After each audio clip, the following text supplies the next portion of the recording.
राधा करावचित पल्लव वल्लरी के, राधा पदांक विलसन मधुर स्थली के, राधा यशो मुखरमत खवा खगावली के, राधा विहार विपिने रमता मनो में, रस घन मोहन मूर्तिम विचित्र केली महोत्सवोल्लसितम्, राधा चरण विलोडित रुचिर शिखंडम हरिं वंदे, वाञ्छा कल्पतरुभ्यश्च कृपा सिन्धुभ्य एव च पतितानां पावनेभ्यो वैष्णवेभ्यो नमो नमः। पतितानां पावनेभ्यो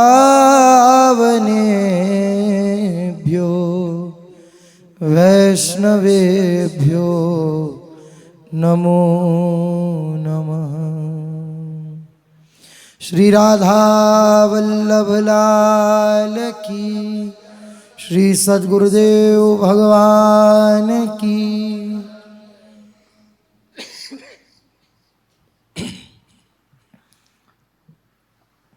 सद्गुरुदेव भगवान की कृपा से पूर्व प्रसंग चल रहा है भक्ति के 64 अंगों का वर्णन, जिसमें चौथे अंग की व्याख्या हुई साधु वर्तानुवर्तनम, साधु भक्तों के मार्ग का अनुसरण करना, जिसमें अपने लोगों ने सुना कि जो वृंदावन रसोपासक हैं, रसिक जन हैं, उनके मार्ग का ही अनुसरण करना श्री वृंदावन रस रीति के उपासकों के लिए ध्येय है। संपूर्ण सेवकवाणी, संपूर्ण रस सिद्धांत, ये साधु पुरुषों के मार्ग का ही अनुसरण है। वे मार्ग बतला रहे हैं और उनका अनुसरण है। वेद भी अनुसरण करता है, वेद भी उस मार्ग को बतलाता है, लेकिन वृंदावन के उपासकों के लिए वेद रसिकन की वाणी, जो प्रिया प्रीतम की नित्य सेवा में जाना चाहते हैं, उस मार्ग को बताने के लिए जो वेद है वो रसिकों की वाणी है। वृंदावन के रसिक जनों ने जिस मार्ग का अवलंबन लेकर के अपने लक्ष्य तक पहुँचे हैं, उसी मार्ग का अवलंबन लेकर के उस लक्ष्य तक पहुँचा जा सकता है। इसकी चर्चा पूर्व में हुई। इसके बाद जो अंग आया है भक्ति के 64 अंगों में, जो 5वां अंग है वह है सद्धर्म पृच्छा, अर्थात भजन रीति की जिज्ञासा। बहुत अद्भुत शब्द है जिज्ञासा। भगवान की जब अतिशय कृपा होती है, श्री हरि जब बहुत कृपा करते हैं किसी जीव पर, तो उसके हृदय में जिज्ञासा जागृत होती है। मैं कौन हूँ, ये संसार क्या है, मैं क्या कर रहा हूँ, मुझे मेरा लक्ष्य क्या है, ये सब जिज्ञासाएं उसके हृदय में प्रकट होती हैं।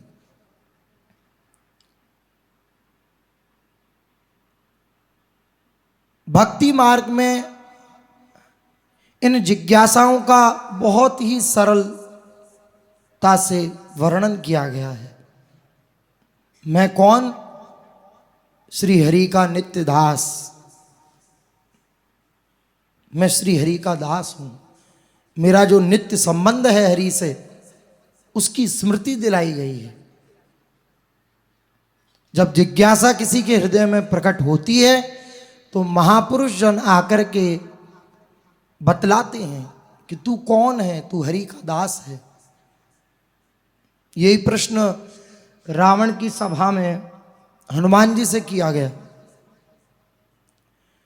जब चारों तरफ हाहाकार मच गया, हनुमान जी ने सब बगीचा उसका उजाड़ दिया, और जब ब्रह्म पाश में बांध करके श्री हनुमान जी को लाया गया रावण की सभा में, तो रावण ने उसी समय पूछा हनुमान जी से कि तू कौन है? तो बोले मैं कौन हूं? अगर तू कहता कि राम जी कौन है तो तेरे को खूब रामचरित्र सुना देता, लेकिन मैं कौन हूं तो सुन। दासो हम कौशलेंद्रस्य। वाल्मीकि रामायण का प्रसंग है। हनुमान जी कहते हैं मैं कौशल्या जी के सुपुत्र श्री राम जी का दास हूं। तो रावण हंसने लगा कि तू दास है, हमने सोचा था कि तू कहीं का राजा होगा, बहुत बड़ी प्रतिष्ठित पदवी होगी तेरी, क्योंकि अक्सर बंदर मूढ़ ही होते हैं, लेकिन तू ज्ञानी नाम अग्रगण्यम, तू ज्ञानियों में भी अग्रगण्य है, तो तू दास है। तो हनुमान जी हंसे, बोले रावण तू काम का दास है, तू दाम का दास है, तू अनेक प्रकार की भौतिक संपत्तियों का दास है, लेकिन मैं केवल राम का दास हूं, मैं राम जी का दास हूं। तो जीव का स्वरूप है वो श्री हरि का नित्य दास है। ये जिज्ञासाएं जब प्रकट होती हैं किसी जीव के हृदय में, तो ये भगवान की अतिशय करुणा होती है। अगर संसार में दुख ना हो तो किसी के हृदय में अपने आप को जानने की जिज्ञासा, मुमुक्षुता या प्रभु को पाने की इच्छा जागृत नहीं होगी। ये दुख सहायक है जो संसार का असली स्वरूप दिखा करके फिर अंतर ले जाता है अपने, और ये जिज्ञासा हृदय में प्रकट करवाता है ये दुख कि मैं कौन हूं, ये संसार क्या है, मैं क्यों यहां फंसा हुआ हूं, मेरे कौन है, ये सब तो मुझे छोड़ रहे हैं, ये सब मुझे धोखा दे रहे हैं, असलियत में मेरा कौन है। ये सब जिज्ञासाएं उसके हृदय में प्रकट होती हैं। श्री नारद पांचरात्र में श्री नारद जी कह रहे हैं, सद्धर्मस्यावबोधाय येषां निर्बन्धिनी मतिः अचिरादेव सर्वार्थः सिद्ध्यत्येषामभीप्सितः। श्री नारद पांचरात्र में श्री नारद जी कह रहे हैं कि भजन रीति की जिज्ञासा को जानने के लिए जिनकी बुद्धि अतिशय आग्रहशील होती है, बहुत लालसा रहती है, मैं जानूं मैं कौन हूं, मैं जिस मार्ग पे चल रहा हूं उस मार्ग की रीति क्या है, जब ये जिज्ञासा प्रकट होती है तो भगवान की कृपा से सदगुरुदेव का आश्रय मिलता है, रसिकों का आश्रय मिलता है, और रसिकों के संग के प्रभाव से उस मार्ग पर चलने की, उस भजन रीति को जानने की जिज्ञासा हृदय में प्रकट होती है। वही कह रहे हैं कि सद्धर्म को जानने के लिए जिनकी बुद्धि अतिशय आग्रहशील होती है, आग्रह रहता है, एक पिपासा रहती है, प्यास रहती है। कैसे मैं श्री जी की सेवा में जा सकता हूँ, कैसे मैं श्री जी की नित्य दासी बन सकती हूँ, कैसे मैं श्री जी को पत्रावली करूँ, कैसे मैं श्री जी की अष्टयाम सेवा करूँ, कैसे मैं श्री जी को दुलार करूँ, कैसे मैं श्री जी को सुख पहुँचाऊँ। ये सब जिज्ञासाएं, उस भजन रीति को जानने की जिज्ञासाएं प्रकट होती हैं। तो जो इन जिज्ञासाओं के प्रति आग्रहशील रहता है, कह रहे हैं अति शीघ्र ही उनके समस्त मनोरथ सिद्ध हो जाते हैं। जिसका चिंतन ही ये चल रहा है, कैसे मैं प्रिया जी को दुलार करूं, कैसे मैं लालजू को दुलार करूं, कैसे मैं उनकी दासी बन सकूं। ये हृदय में जब अभीप्सा जागृत होती है, लालसा जागृत होती है और आग्रह रहता है हृदय में कि सब कैसे हो, तो उसके मनोरथ की सिद्धि, अर्थात जो वैष्णव जन है, जो रसिक उपासक जन है, उनका मनोरथ क्या है? प्रिया प्रीतम की नित्य सेवा में पहुंचना। तो इन जिज्ञासाओं से, इन लालसा से उसके मनोरथ की सिद्धि बहुत जल्दी होती है। ये लालसा बहुत बड़ी चीज है, ये जिज्ञासा बहुत बड़ी चीज है। किसी के हृदय में जिज्ञासा प्रकट हो गई, काम बन गया। हृदय से जिज्ञासा उत्पन्न हो जाना ये बहुत बड़ी भगवत कृपा है। एक होता है देखा देखी, भगवत मार्ग में आ गए, वह भी परम पावन करने वाली बात है। लेकिन एक होती है हृदय की प्यास, जैसा कि पूर्व अपने महापुरुष जन हुए, उनके हृदय में प्यास बहुत प्रबल थी। यद्यपि वृंदावन वास की उस समय इतनी उत्तम व्यवस्था नहीं थी, लेकिन फिर भी उनकी प्यास श्री वृंदावन में वास कराती और आनंदित होते हुए वे रहते। आसपास गांव भी नहीं थे कि जहां आसपास से मधुकरी ला पाते, नहीं, दूर जाना पड़ता मधुकरी के लिए भी। पूरा जंगल, अनेक प्रकार के कष्ट, असुविधाएं, लेकिन भगवत प्राप्ति की अटूट लालसा, टूट जिज्ञासा, उसका प्रभाव यह हुआ कि सब कष्टों को भी सर चढ़ाते हुए वह सब श्री जी के निकट पहुंचे। ये लालसा, ये जिज्ञासा बहुत बड़ी वस्तु है। जिसके हृदय में ये प्रकट हो जाती है, उसको प्रिया जी से मिलने से कोई नहीं रोक सकता। प्रकट हो गई, अब संसार में मन नहीं लगता, संसार अधूरा लगता है, नहीं मन करता वापस जाने का। नहीं, यही मन करता है कि कैसे श्री वृंदावन में ही रहूं, कैसे प्रिया जी मुझे अपनाएं, कैसे मैं सर्वस्व त्याग कर प्रिया जी की शरण में रहूं। ये जब हृदय में लालसा उत्पन्न होती है, जिज्ञासा उत्पन्न होती है, तो उसके सारे मनोरथ सिद्ध हो जाते हैं। प्रिया जी लालसा ही देखती हैं। बहुत करुणामयी है लाडली जो, वो नहीं किसी को वृंदावन से बाहर कर सकती, अतिशय करुणामयी है। सहज स्वभाव पर्यो नवल किशोरी जू को मृदुता, दयालुता, कृपालुता की राशि है, राशि है। कृपालुता की, दयालुता की राशि है, तो वो किसी को धाम से बाहर कर दे, नहीं। हमारी जो कामनाएं होती हैं अन्यत्र, हमारी जो वासनाएं होती हैं अन्यत्र, वही हमें धाम से बाहर कर देती हैं। हम हृदय में झांक कर देखें, अपने हृदय अंतर होकर के देखें, तो निष्कर्ष यही निकलेगा कि हमारी वासनाएं हमें ले जा रही है। श्री जी नहीं भेज रही, नहीं भेजती वो किसी को। बहुत करुणामयी है। पूर्ण आश्रित होकर के जो उनके शरणागत हो जाता है, नहीं उसका तिरस्कार कर सकती, नहीं उसको छोड़ सकती श्री जी। हमारी वासनाएं, हमारी लालसाएं, हमारी कामनाएं ले जाती हैं। लेकिन जब कोई उपासक सदगुरुदेव भगवान की कृपा से, श्री जी की कृपा से इस सब को असत समझ के और प्रियाजू की तरफ बढ़ता है और उनके प्रति जिज्ञासा करता है, तो उस जिज्ञासा का परिणाम यह होता है कि उसके हृदय में प्रियाजू का प्रेम प्रकट हो जाता है। एक जिज्ञासा होती है तर्क की, बेमतलब के प्रश्न, ऐसे ऐसा क्यों, ऐसा क्यों, ऐसा क्यों, ये नहीं।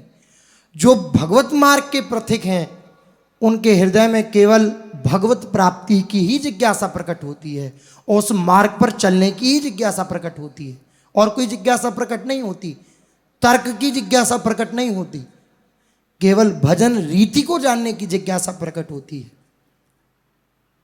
इस अंग में उसी का वर्णन कर रहे हैं, भजन रीति की जिज्ञासा। देखिए सेवक जी भी इस जिज्ञासा को प्रकट करते हुए कह रहे हैं, वे कह रहे हैं रसिकन की सेवा जब होई, प्रीति सहित बूझहु सब कोई, कौन धर्म हरिवंश को। कौन सा धर्म है हरिवंश का? रसिकों की जब सेवा हुई तो उनसे प्रेम पूर्वक रसिकाचार्यों के शरणापन्न होकर के प्रसन्न चित्त से पूछें कि श्री हरिवंश चंद्र जी का धर्म क्या है। कौन सुरीति कौन आचरण, कौन सुकृत जेहि पावे शरण, क्यों हरिवंश कृपा करें, तब सब धर्म कयो समझाई, संतत रसिक सुनहु चितलाई, श्री हरिवंश प्रताप जस।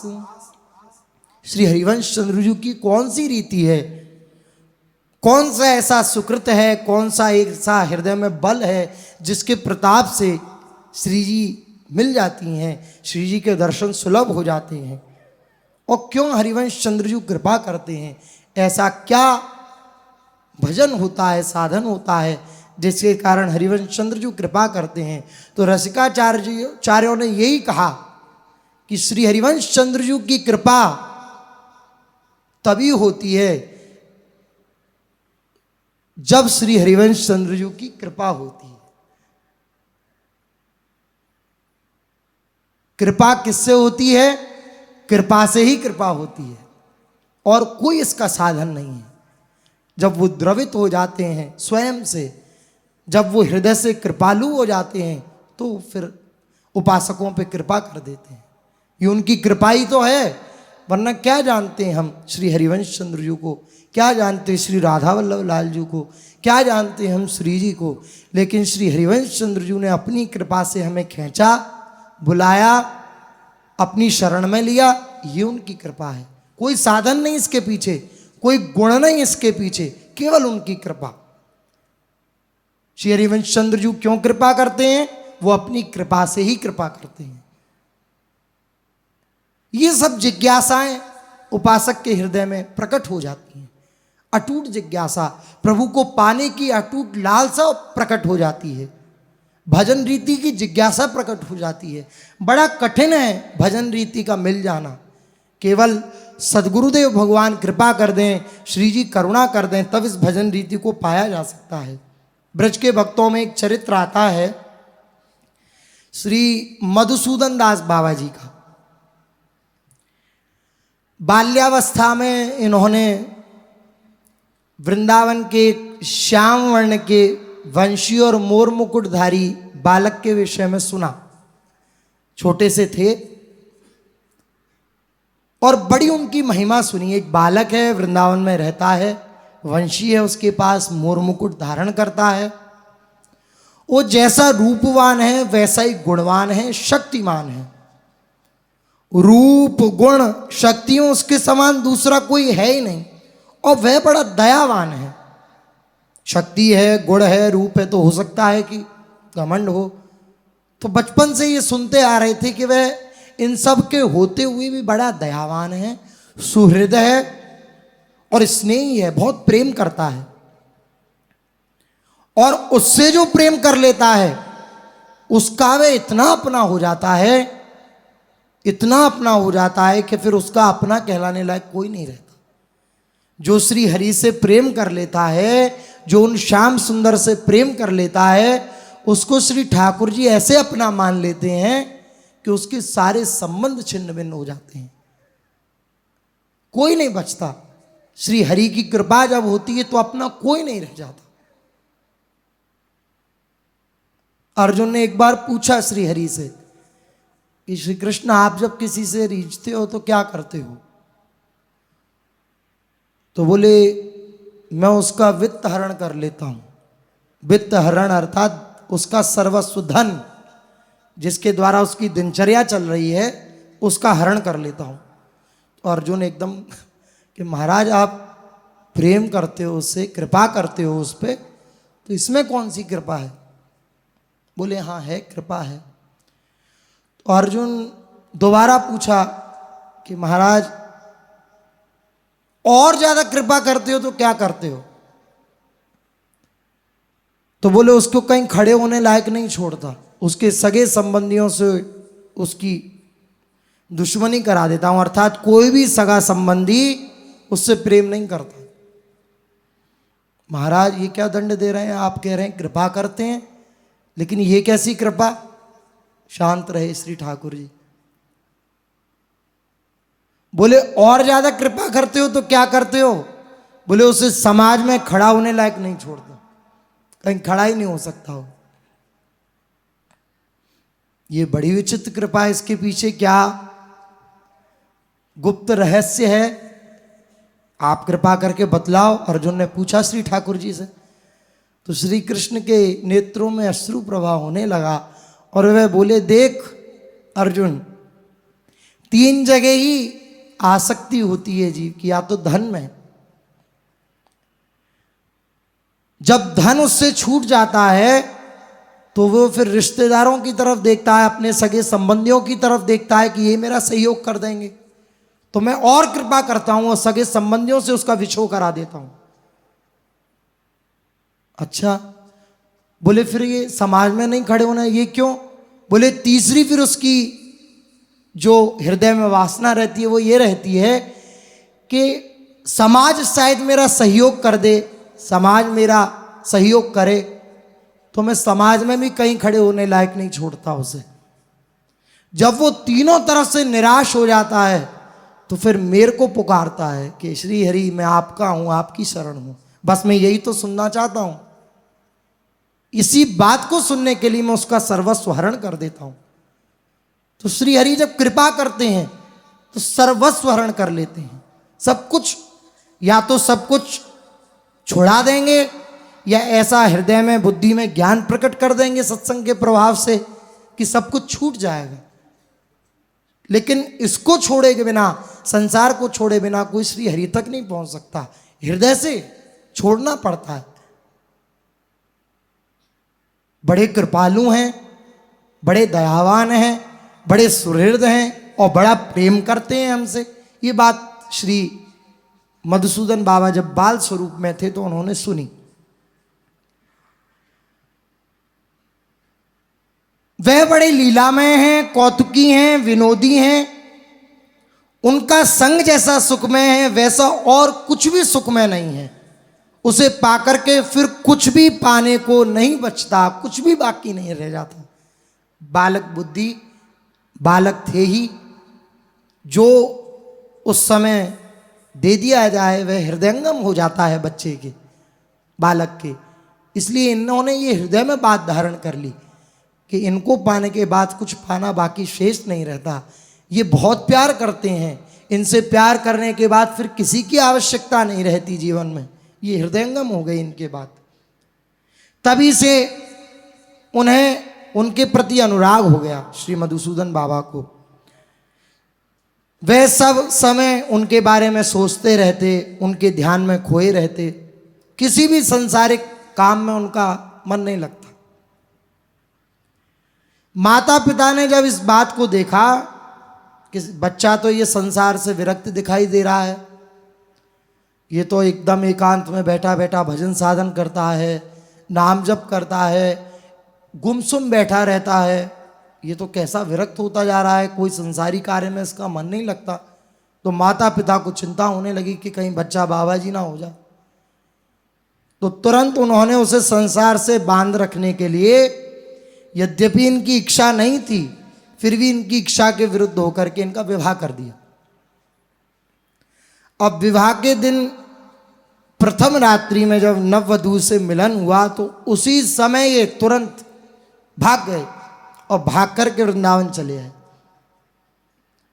वृंदावन में ये वनों में रहकर श्री ठाकुर जी की याद में दिन व्यतीत करने लगे।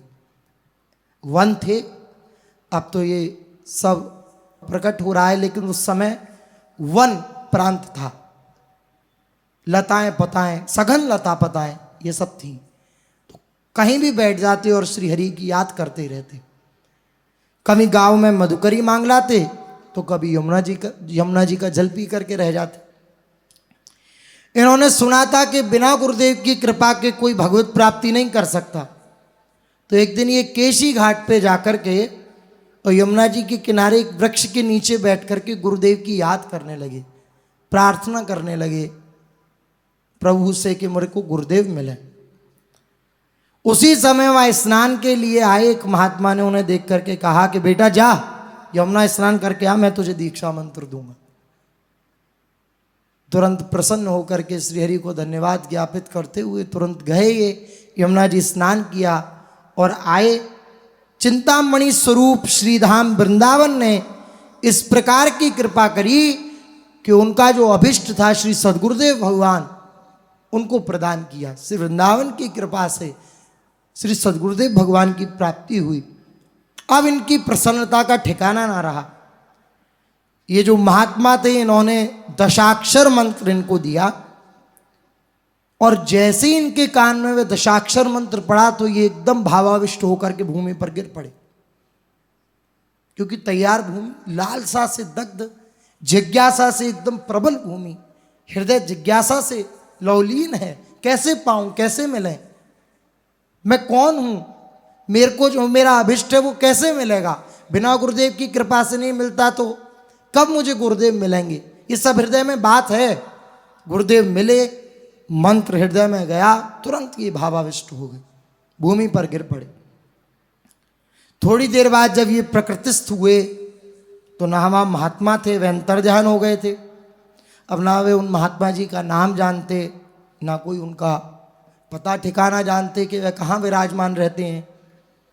भ्रमण करते करते वे मानसी गंगा के निकट सिद्ध श्री कृष्णदास बाबा के पास पहुंचे और उनके शरणापन्न होकर के बोले कि हे वैष्णव भगवान, हे संत भगवान, मैं महामूर्ख हूं, भजन के संबंध में मैं कुछ जानता नहीं हूं, क्योंकि गुरुदेव ने मंत्र दिया लेकिन भजन की जो रीति है, पद्धति है, वह मैं नहीं जानता। उसकी जिज्ञासा मेरे हृदय में है, मैं उसका समाधान चाहता हूं।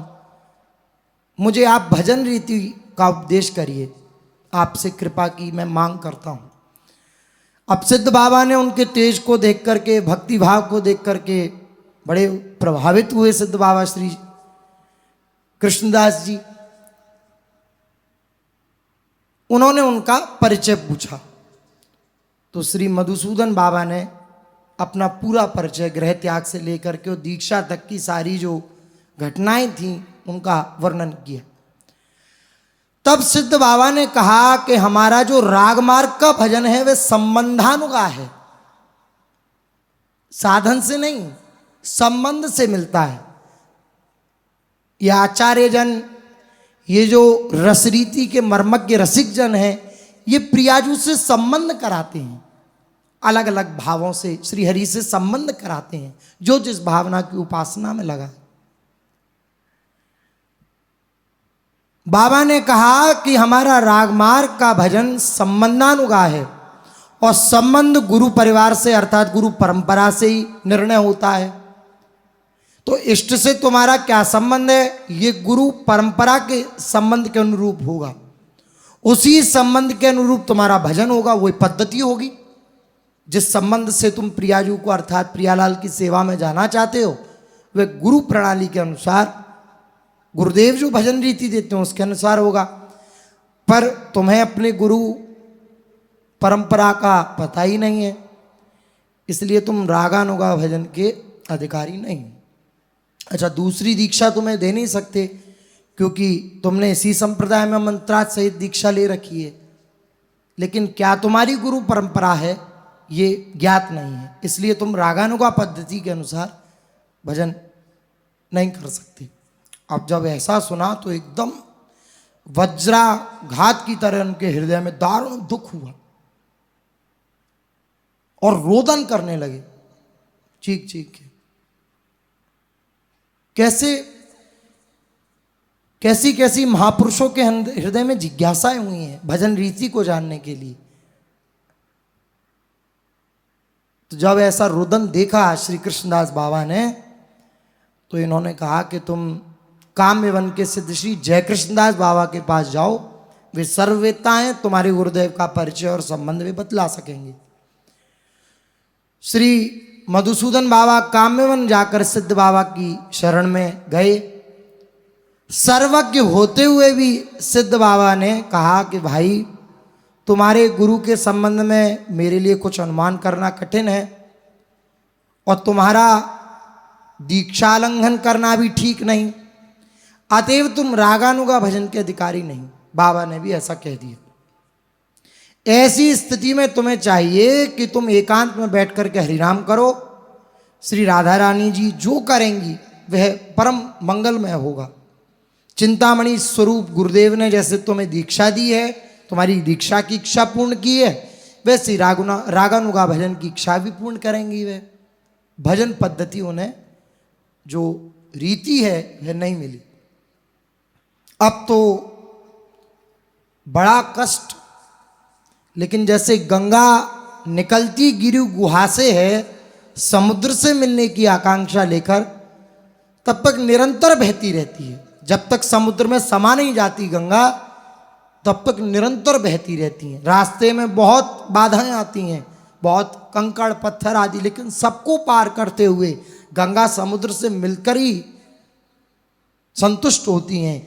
यदि मार्ग में कोई बाधा आती है तो वो और भी अधिक वेगवती हो जाती हैं और उनका वेग बढ़ जाता है। ऐसे ही श्री हरि के अनुराग की भी ऐसी ही गति है। बाधाएं उसे मिटा नहीं सकती और अधिक समुज्वल बनाती हैं, तीव्र बना देती हैं। अब रागानुगी साधक के लिए इससे बड़ी बाधा और क्या हो सकती है कि जिसके लिए वे सब कुछ त्याग करके, अर्थात सब कुछ छोड़ा जिन श्री हरि के लिए, जिनको पाना चाहता है, और कोई भजन रीति, कोई भजन मार्ग उसे नहीं मिल पा रहा, इससे बड़ा कष्ट उसके प्रति क्या होगा। बहुत कष्ट में बाबा ने सोचा कि अब ये शरीर रखना उचित नहीं है, अब मैं शरीर को छोड़ दूंगा। जिस शरीर से श्री प्रिया प्रीतम की नित्य सेवा में न जा सकूं, क्या लाभ उस शरीर का। इसलिए गुरुदेव की कितनी बड़ी आवश्यकता है एक उपासक को, ये इस चरित्र में देखिए। कितनी बड़ी भजन रीति की आवश्यकता है, जो हृदय में जिज्ञासाएं उत्पन्न होती हैं भजन रीति के प्रति, उनको मिटाने के लिए सदगुरुदेव भगवान परमावश्यक हैं। बिना सदगुरुदेव भगवान की कृपा के कोई प्रिया प्रीतम तक नहीं पहुंच सकता। देखिए कितना कष्ट है, क्योंकि कष्ट भी क्यों है, क्योंकि प्रबल लालसा है, प्रबल उत्कंठा है प्रियाजू से मिलने की। बड़े कष्टप्रद इनका जीवन। इन्होंने सोचा मैं शरीर छोड़ दूंगा, और गिरिराज जी की शिला लेकर के उन्होंने अपनी छाती से बांधी और राधा कुंड में कूद पड़े। अब राधा कुंड के तल तल में संज्ञाहीन अर्थात बेहोश अवस्था में न जाने कब तक वे पड़े रहे। जब बेहोशी उनकी टूटी तो उन्होंने देखा कि किसी ने उनके गले की रस्सी खोल दी है और हाथ में एक तालपत्र दे करके उसे कुंड के तट पर लिटा दिया है। तालपत्र में कुछ लिखा है। अब श्री किशोरी जी की कृपा जान करके प्रसन्न होकर के एकदम श्री जय कृष्णदास बाबा के पास दौड़े, सारा वृत्तांत उनसे कहा। तो जय कृष्णदास बाबा ने कहा कि तुम्हारे ऊपर श्री राधा रानी की बहुत कृपा है, पर तुम्हें जो मिला है वह भी अव्यक्त है, और रागानुगा सेवा के लिए स्पष्ट निर्देश की आवश्यकता होती है। इसलिए अभी भी तुम फिर मर्माहत, प्रबल जिज्ञासा है, इसलिए सब सहन करते हुए आगे बढ़ रहे हैं। जो जिनकी लालसा दृढ़ नहीं होती है वे तो भटक जाएं, अरे कौन इतना सर पे बोझ ले, चलो उसी संसार में चलते हैं, विषय भोगों को भोगते हैं। लेकिन प्रबल लालसा है, प्रबल जिज्ञासा है भजन रीति की, भजन रीति को पाने की, उस रस रीति को पाने की, फिर भी हारे नहीं। श्री जय कृष्णदास बाबा ने मना किया, लेकिन उसके बाद बोले कि तुम राधा कुंड जाकर के फिर प्रिया जी को पुकारो, वे अवश्य कृपा करेंगी। राधा कुंड जाकर के आर्त भाव से श्री राधा रानी को भी पुकारने लगी, हे किशोरी जी, सब कुछ आपके लिए त्याग किया है, अब आप नहीं मिलोगी तो इस जीवन का क्या लाभ है। आप कृपा करो, एक बार तो दर्शन दो, एक बार तो मुझे अपने रस सिद्धांत के प्रति अवगत कराओ, मुझे अपने प्रति चलने का मार्ग दो। पुकार करने लगे श्री मधुसूदन बाबा। आर्तनाद वह श्री किशोरी जी के कान तक पहुंचा और श्री लाडली जो श्री मधुसूदन बाबा के सामने प्रकट हो गई।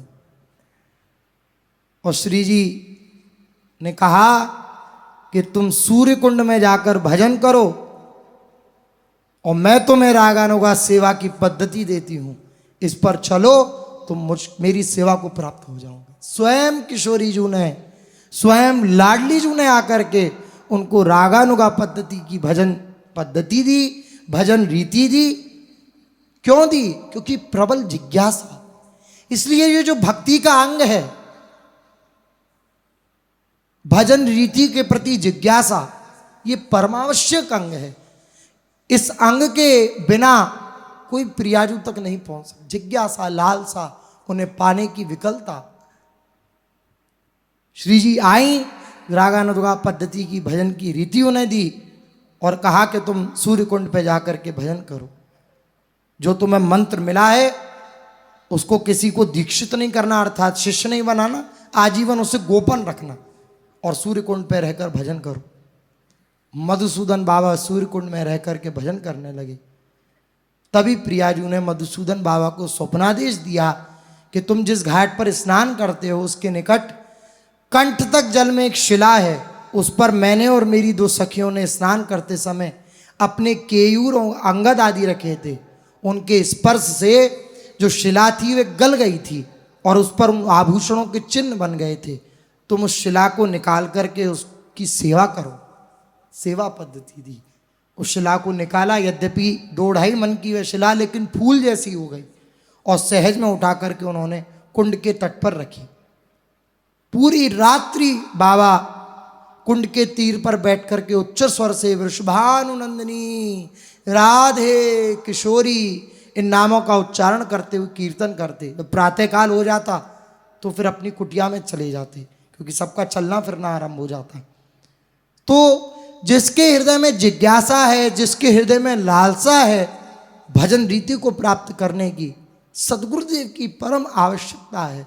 बिना सदगुरुदेव के ये जिज्ञासाएं शांत नहीं होती और सदगुरुदेव के मिलने के बाद कोई जिज्ञासा नहीं रहती। जिस क्षण, जिस पल श्री सदगुरुदेव के प्रति आत्मसमर्पण होता है, उनके प्रति पूर्ण समर्पण होता है, कोई जिज्ञासा हृदय में नहीं रह जाती। पायो परम विश्राम, विश्राम की स्थिति उपासक के हृदय में आ जाती है। जब पूर्ण समर्पण हृदय में प्रकट होता है श्री सदगुरुदेव भगवान के प्रति, तो जो भी भजन रीति की जिज्ञासाएं होती हैं वह भी जिज्ञासाएं सब शांत हो जाती हैं और उसका मार्ग सुलभ हो जाता है। वो अपने मार्ग पर बिना बाधाओं के चलता रहता है, क्योंकि उसके ऊपर श्री सदगुरुदेव भगवान है। 5वां अंग है भजन रीति की जिज्ञासा। इस अंग का श्रवण किया, शेष चर्चा आगे। श्री राधा वल्लभ लाल की जय।